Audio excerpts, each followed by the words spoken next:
Hello, welcome to my channel. This channel is dedicated for all the things related to PhD, mindset, everything.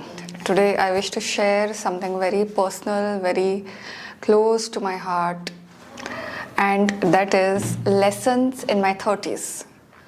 We all go through different phases in life, and now that I'm in my early 30s, I just want to say that so many things that I've learned, so many mistakes that I've made, so many things that I've learned from others' mistakes, and sometimes I just feel that I shouldn't have wasted so much time learning from my mistakes rather than others' mistakes. There are few things that I wish to share with you. As we are inching towards 1,000 subscribers, I thought this would be a good time to speak about my 30s. I was apprehensive about speaking about 30s. It's like revealing my age and all that stuff. At the end of the day, it is me who has gone through all that, and it's up to me to decide what I can connect with. When I started my channel, I was focusing more on academics and all that, and now also I am, but I was not comfortable enough sharing few things. And now that this is my third year, I'm creating content on YouTube, and I feel I'm in the safe zone, in the correct mind space, in the correct headspace to speak about these things. Why not do it now? When it comes to communication, the first thing is what you say and how you say it. And somehow I feel the entire focus is on how you say it instead of what you say it. What are the intentions and all that. And for the fair reasons, because nobody goes to see what are the intentions. That's not my job till it comes to me in a good packaged form. In my 20s or even earlier, whenever I had this anger outburst and all that, and when I see people now doing that, I feel it's like demeaning your own self. Whatever circumstances you are, it acts like a fuel to that, and you burst out. Then at the end of the day, people don't care about your intentions, your pain and all that. It's just how things are said.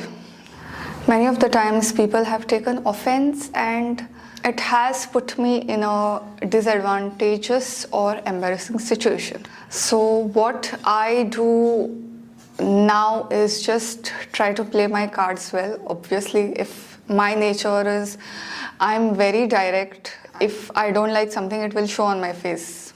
It's not about hiding your emotions. It's about saying things in a way that it does not damage others and it does not damage you also. It's a good idea to wait for some time and react.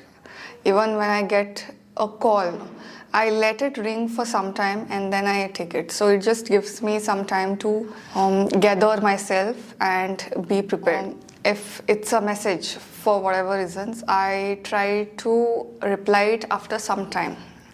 So these are some of the things that has really helped me maintain emotional stability. Of course, emotional stability is way beyond this. These are some of the things that have helped me, but these are really working fine for me. At times what we do is we tend to focus on everything apart from results and not going by results. And let me give you an example. When I was preparing for NET, it took me several attempts because I tried to focus on each and everything that syllabus wanted to cover, rather than studying from the standpoint of getting results, rather than studying from the point of whether this will be asked or no, because the pattern you get to know from the past year's research, the question papers. Many of the times we do this mistake, and I am guilty of this. We don't go by results. We go by whatever things are important. Okay, if the intention is specifically to lose fat, I would say, and gain muscle, then the most parameter which is important is a calorie deficit. If you are not in calorie deficit, how much ever workout you do, how much ever you may try to eat healthy, then obviously it will not get results. Then instead of If you are having problem with communication, what we do know, we usually confuse communication with language learning. These are two separate things. How to be confident speaking in English and how to be confident speaking. These are two different things. And many of the times I see videos on YouTube which confuse both the things and merge two things together. So I want to speak about how to speak confidently. As far as communication is concerned, that I have learned speaking need not be an invitation to confrontation. When we speak, we have this tendency of thinking that, oh, if I speak like this, it will cause a fight or anything, and we try to avoid it. But that is the main problem. And I used to do this a lot, especially when speaking to people of hierarchy, to somebody whom I didn't like. I used to think that whatever I say, it may hurt and it may cause further rifts. Not speaking your mind is something that causes hurt. Not speaking your mind is something that causes more of these kinds of misunderstandings than speaking your mind. Okay, as long as you are not rude. Having a mind of your own and being able to speak to anyone, irrespective of their position, irrespective of whatever they think, because some of these aspects I'm learning now in therapy, because in our head we have this power struggle. It also is linked to self-esteem. When my self-esteem is low, I put others on a pedestal. Okay, it's like a power struggle, but it need not be. Okay, whatever the position, that is a separate thing. But you are at this level and you have the right to speak your mind. If I don't speak my truth, I am doing a disservice to others and I am doing a disservice to myself, because my light is not shining now. I am not allowing myself to shine. I am not allowing myself to be in presence of others. And this habit of avoiding communication, it things to another level in a negative tangent. Okay, because I have been there, I have tried avoiding situations and then I go on avoiding. It becomes a habit, and the more you avoid, the more you are kind of getting into that space that you cannot do this. In your mind you are equating your efficiency to avoiding, and once it becomes a habit and things go hand in hand, these two things, avoiding situation and your efficiency, then you try to believe that you are more productive when you are away from others. And it's a very wrong notion, because we are living in a society, we are not living away from people. So these kinds of things tend to affect the mood, the productivity and all this stuff. I've always said this in my previous videos also, we speak better about others rather than we speak about ourselves. To whatever my mistakes were, I used to go around highlighting those mistakes with others. Your thoughts are directly connected to your words. I just want you to pause this video for around 20 seconds and think for yourself, if you have been in any position where you have highlighted your mistakes more than what others have highlighted. You didn't have to do that. It's your job to have a good, fulfilling life and to put yourself on a pedestal rather than putting others on a pedestal. And if you have a problem with some of the other traits, then you take help yourself. Do not go public about your mistakes. I am not a therapist, but I have learned many things about these attachment styles. So basically, if you are not aware of it, there are three kinds of attachment styles. One is anxious, avoidant, and secure. Depending on what kind of circumstances you have gone through and what kind of situations you have faced, you might have either one or it may be mixture.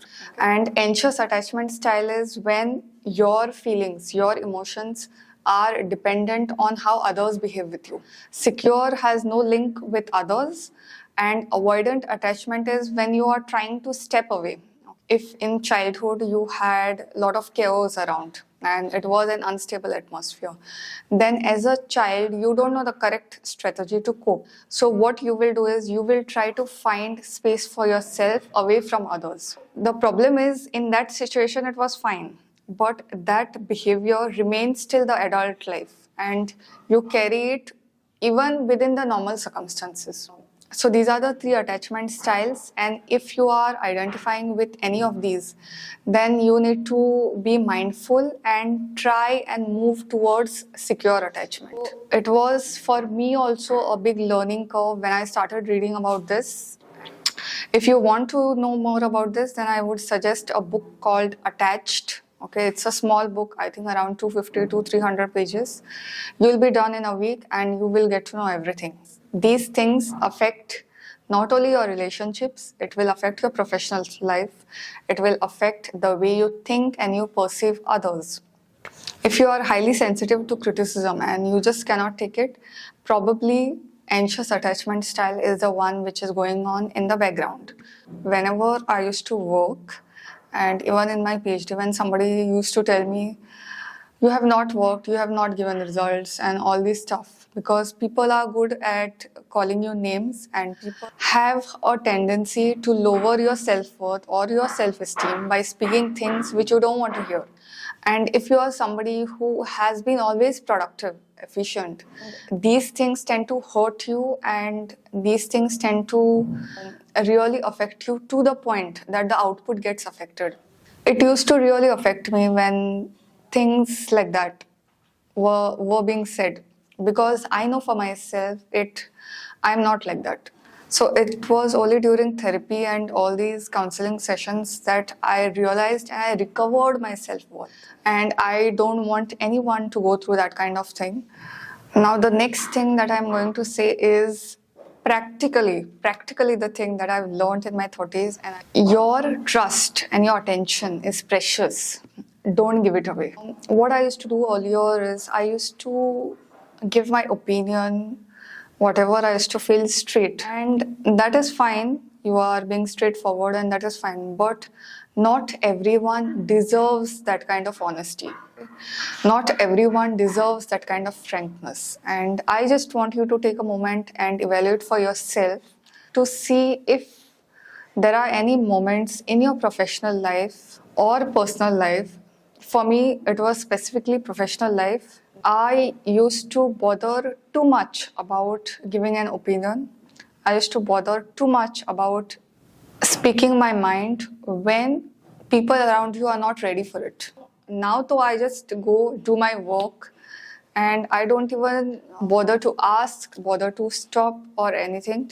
Where it is required, there. So that is something that I would say I have been learning thanks to some of the courses and some of the things that I've been reading and watching lectures too.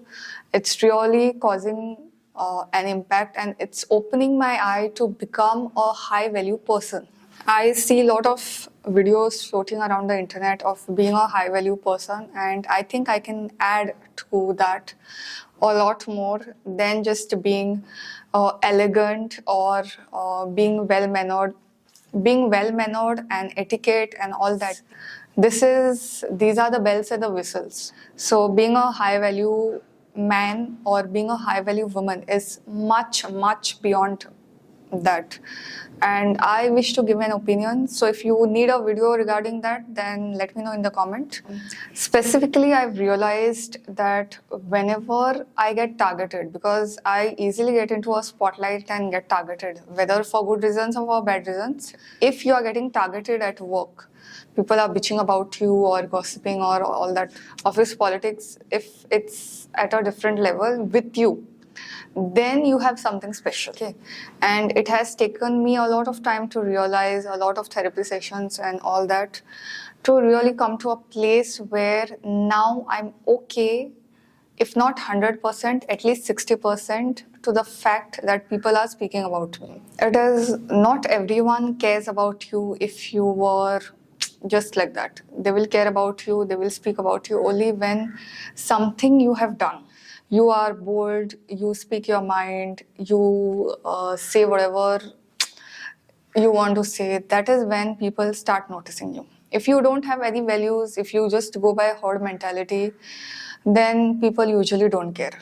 And of course, you will get targeted if you come in other people's way, but I don't think I do that. So for me, the first option is more valid. When I was 29 and I was about to turn 30, It was like, oh my god, I'm becoming old, all like that. But I have kind of embraced this new phase, tried giving people the importance it deserves.